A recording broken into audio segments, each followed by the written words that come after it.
Welcome back to easy learning.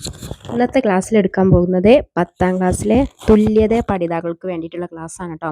അപ്പോൾ ഇതിന് മുന്നേ ഞാൻ 3 വർഷങ്ങൾക്ക് മുന്നേ നിങ്ങളുടെ 10ാം ക്ലാസ് തുല്യതയുടെ എല്ലാ ക്ലാസ്സുകളും അപ്ലോഡ് ചെയ്തിട്ടുണ്ടായിരുന്നു. ആളുകൾ ആവശ്യപ്പെട്ട ക്ലാസ്സുകൾ കുറേ അപ്ലോഡ് ചെയ്തിട്ടുണ്ടായിരുന്നു. അതിൽ 3800 ചില്ലാനായിട്ടുള്ള സബ്സ്ക്രൈബേഴ്സ് ഉണ്ടായിരുന്നു. പക്ഷേ ആ ഒരു ചാനൽ എങ്ങനെയോ ഡിലീറ്റ് ആയിപ്പോയി.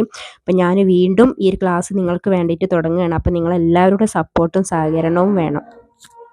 അപ്പം ഇന്ന് എടുക്കാൻ പോകുന്നത് നിങ്ങളുടെ ഇംഗ്ലീഷാണ് കേട്ടോ. ഇംഗ്ലീഷിലെ പേജ് നമ്പർ 37 ആ ഒരു ഹെഡിങ് ഞാൻ വായിക്കാം. ഒരു ഇൻട്രൊഡക്ഷൻ ആണ് കേട്ടോ. ഇൻട്രൊഡക്ഷൻ എന്നാണ് അതിൻ്റെ പേര്. പക്ഷെ അതിൻ്റെ ഹെഡിങ്ങിൻ്റെ പേര് വേസ് ഓഫ് എൻഷുറിങ് എന്നാണ്.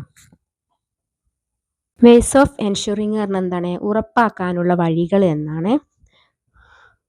ഇവിടെ ഓരോ വരിയും പറയട്ടോ. അവിടെ കമലദാസ് എഴുതിയിട്ടുള്ള ഓരോ വരിയും അതിൻ്റെ മീനിങ്ങും പറയാം. Then I war A shirt and my brothers trousers. അതിൻ്റെ അർത്ഥം എന്താണ്? പിന്നീട് ഞാൻ ഒരു ഷർട്ടും എൻ്റെ സഹോദരൻ്റെ പാൻസും ധരിച്ചു. അതായത് ആൺകുട്ടികളുടെ പോലെ വേഷം ധരിച്ചു. അടുത്ത നോക്കൂ.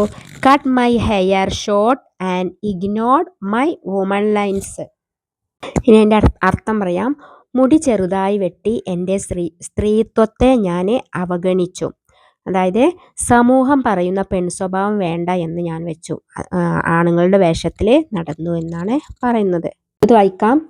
Dress in saris the girl. അതായത് ഡ്രസ്സ് ധരിച്ച്, അതായത് സാരി ധരിച്ച് ഒരു പെണ്ണായി ഇരിക്ക്.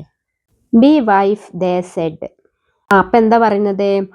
ഡ്രസ്സ്, അതായത് ഒരു പെണ്ണുങ്ങളെ പോലെ സാരിയൊക്കെ ധരിച്ച് ഒരു പെണ്ണായിട്ട് ഒരു ഭാര്യയാവ്, ഒരു നല്ലൊരു ഡ്രസ്സൊക്കെ ധരിച്ചിട്ട് ഒരു ഭാര്യയാവ് എന്നൊക്കെയാണ് പറയുന്നത്. എന്താ പറയുന്നത്?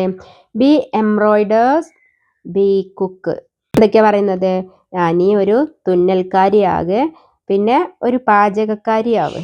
ഇത് നോക്കൂ. Be a quarreller with servants fit in or belong. അതായത് നീ വേലക്കാരിയോട് വഴക്കിടുന്നവളാകെ, അതുപോലെ എന്താണ്, എല്ലാവരോടും ചേർന്ന് പോവാനാണ് പറയുന്നത്. അതായത് ഈ സമൂഹത്തിൽ ഉൾപ്പെടാൻ വേണ്ടിയിട്ട്, ആളുകളുടെ കൂട്ടത്തിലൊക്കെ ഉൾപ്പെട്ട് ജീവിക്കാൻ വേണ്ടിയിട്ടൊക്കെയാണ് പറയുന്നത്. ലാസ്റ്റ് വരി നോക്കൂ. Cried the കാറ്റഗറീസേഴ്സ്. കാറ്റഗറീസേഴ്സ് എന്താണ് എന്ന് തരം തിരിക്കുന്നവരെ ക്രൈഡ് ദ കാറ്റഗറീസേഴ്സ് എന്നല്ല. അപ്പം നില വിളിച്ചുകൊണ്ട് ഇങ്ങനെ പറഞ്ഞു. അതായത് സമൂഹം സ്ത്രീകളോട് പറയുന്നത് നീ അടുക്കളയിൽ അടങ്ങി സാരി ഉടുത്ത് എല്ലാവരെയും പോലെ ആയിരിക്കണം എന്നാണ്. പക്ഷെ കവി ചോദിക്കുന്നു, എനിക്ക് എൻ്റെ ഇഷ്ടം പോലെ ജീവിക്കാൻ പറ്റില്ലേ എന്നാണ് ഇവിടെ ചോദിക്കുന്നത്.